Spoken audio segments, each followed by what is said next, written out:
So when you're looking at bringing partners on, whether it's investment partners, whether it's business partners, like co-founder perspective, those kinds of things, number one needs to be the same values. Do you both care about similar things in the world? So values need to align. And then from a skill set perspective, you need to be opposites. Oftentimes, best friends are like, we want to start a business together. That's like the fastest way to not becoming best friends again. Being opposites is so important. I'm great at design. I'm great at the vision. I'm great at the sort of the strategy. I'm really great at the aesthetic. I'm really great at the brand. My partner needs to be great at operations, manufacturing, warehousing, legal, finance, all of that stuff that I don't love doing. Can I do it a little, but I'd prefer not to.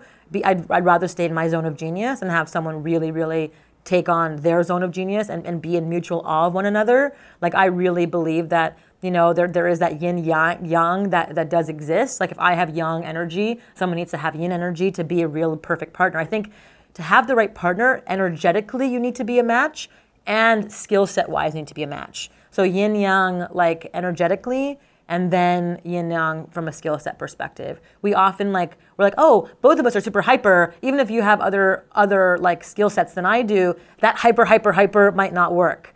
And if it's hyper calm, like the calm counterpart calms me down, my hyperactiveness makes them more excited. So that energetically works. When it, from a skill set perspective, I'm great at this, he or she's great at this, we're mutual awe of each other, both energetically and from a skill set perspective, that is the perfect partner.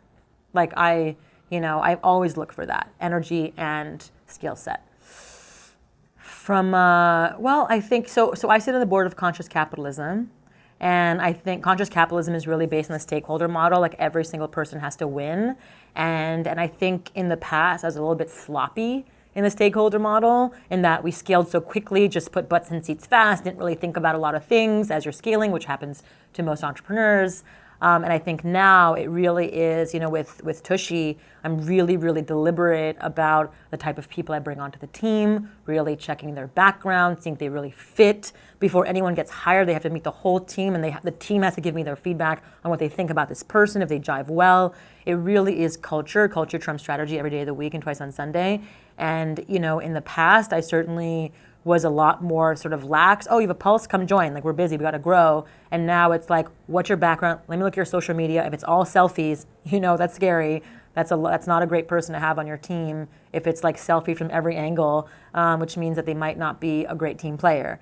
And then calling references, doing background checks. It's so important to do that, and I just didn't. And I think to really create that culture, to really scale a business, requires doing that real work.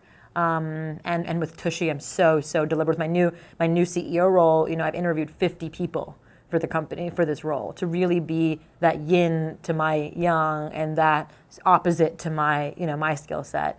And in the past, it would have been like, okay, a few people, let's go. And now it's like 50 people, called all 10 references of every one of them, and really had them meet all the team to make sure that they liked the person. Really, really important to do that culture fit test, which I didn't do in the past.